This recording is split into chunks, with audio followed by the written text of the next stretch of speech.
शहरातील सहकार क्षेत्रात अग्रगण्य श्री स्वामी समर्थ नागरी सहकारी पतसंस्था मर्यादित रोहाचा रौप्य महोत्सव सोहळा सहकार क्षेत्रातील दिग्गज मान्यवरांच्या उपस्थितीत उत्साहात साजरा। रायगड जिल्ह्यातील रोहा तालुक्यातील रोहा शहरात सहकार क्षेत्रात नावलौकिक प्राप्त केलेल्या आणि सर्वांचा विश्वास संपादन केलेल्या श्री स्वामी समर्थ नागरी सहकारी पतसंस्थेनं 25 वर्ष पूर्ण करत 8 जानेवारी 2025 ला सहकार क्षेत्रातील दिग्गज मान्यवर राखी गावडे, सहाय्यक निबंध सहकारी संस्था रोहा उदय जोशी, अध्यक्ष सहकार भारती ॲडव्होकेट जे टी पाटील, चेअरमन रायगड जिल्हा पतसंस्थाचा महासंघ अलिबाग यांच्या प्रमुख पाहुणे म्हणून उपस्थितीत तर उदय जोशी अध्यक्ष सहकार भारती यांच्या अध्यक्षतेखाली उत्साहात साजरा करण्यात आला।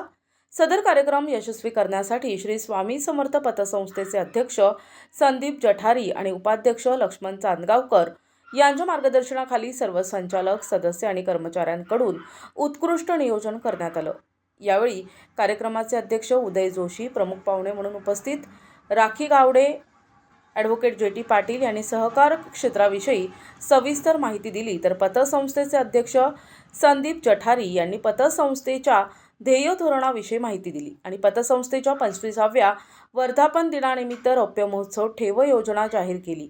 याचवेळी पतसंस्थेच्या रौप्य महोत्सव 2000 ते 2025 स्मरणिकेचं प्रकाशन मान्यवरांच्या हस्ते करण्यात आले, तर माजी संचालकांचेही सन्मान करण्यात आला। या कार्यक्रमाचे प्रास्ताविक, सूत्रसंचालन आणि आभार पतसंस्थेचे ज्येष्ठ संचालक, विविध सामाजिक संस्थांमध्ये उत्कृष्ट कामगिरी करत पदाधिकारी असलेले शिक्षक सुरेश मोरे यांनी केले।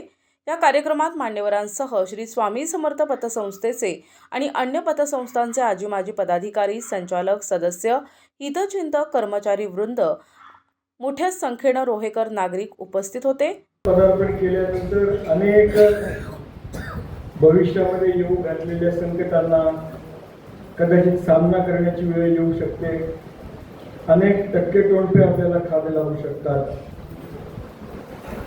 परंतु त्याबद्दल फार चिंता करण्याचं कारण नाही, कारण आपण आपल्या नावामध्ये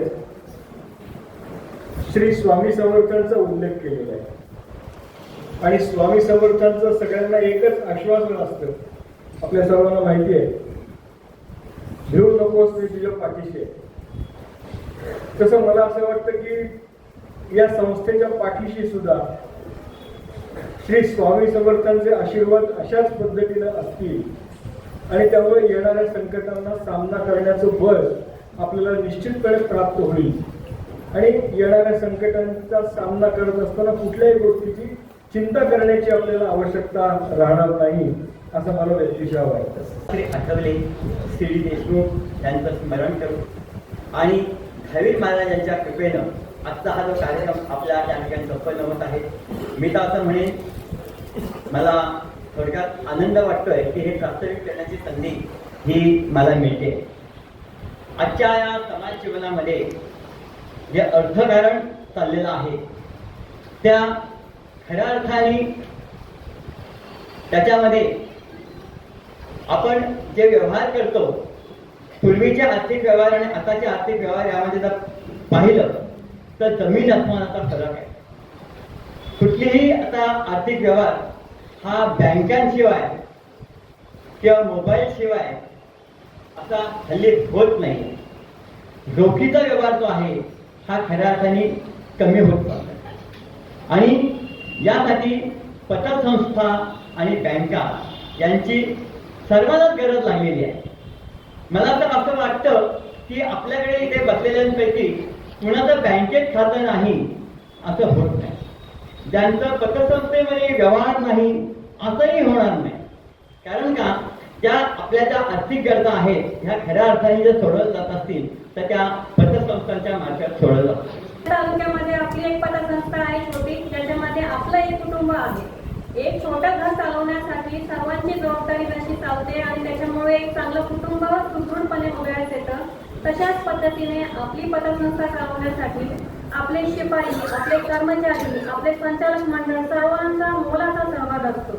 अगदी ते माजी असतील, आजी असतील तरीही आणि येणारे भावी सुद्धा। याच्या बाबतीमध्ये सुरुवातीला त्यांनी आधीच सांगितलं की NPA त्यांनी 0 केलेलं आहे। Liability, asset side, balance sheet अगदी व्यवस्थितपणे त्यांनी मॅनेज केलेली आहे मुळात आता शासनाचे पण निकष एवढे कडक झालेले आहे की आर्थिक शिस्त हे लावली गेलेली आहे, बंधनकारक आहे. कारण आता केंद्र शासनाचा सहकार विभाग आपल्यावरती लक्ष ठेवून आहे. प्रत्येक गावामध्ये कुठली संस्था काम करते, कुठल्या संस्थेचं NPA किती, नेट प्रॉफिट किती, रिझर्व्ह फंडला किती अमाऊंट तरतूद केलेली गेलेली आहे, कशा पद्धतीने कामकाज चालू आहे, हे ऑनलाईन इथे बसून नाही तर दिल्लीला बसून सुद्धा त्यांना दिसतं आपल्या पतसंस्थेची काय पोझिशन आहे म्हणून. वास्तविकता आजकाल वातावरण एवढं खराब झालेलं आहे, त्यामुळे चांगल्या पतसंस्था टिकवणं त्यांना पुढे जाऊन वृद्धिंगत करणं हे खूप आव्हानात्मक झालेलं आहे.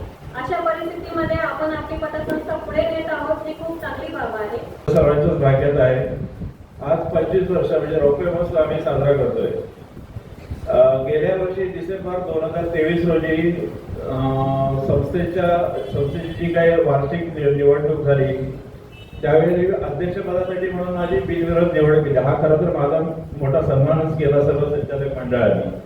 आणि हे करत असताना ज्यावेळी परिस्थिती आम्ही बघितली, काही अंतर्गत आर्थिक आव्हाने आमच्या पुढे होती. नवीन ज्यावेळी पदभार स्वीकारायच्या वेळी त्यावेळी संस्थेकडे 14.71 कोटीच्या ठेवी, त्याच्यानंतर 12 कोटीच्या कर्ज आसपास वाटप झालं होतं. तर एकत्रित व्यवसाय 26.28 होता. आज गेल्या पूर्ण डिसेंबर 2023 ते डिसेंबर 2024 आम्ही संस्थेच्या ठेवी ज्या 14 कोटीपासून आम्ही 16 कोटीवर नेऊ शकलो. मला वाटते यातच खरं सर्व सभासद ठेवीदार यांचा असलेला गाढ विश्वास आम्हाला इथे दिसून आला. प्रतिनिधी नरेश कुशवाहा, NTV न्यूज मराठी, रोहा, रायगड.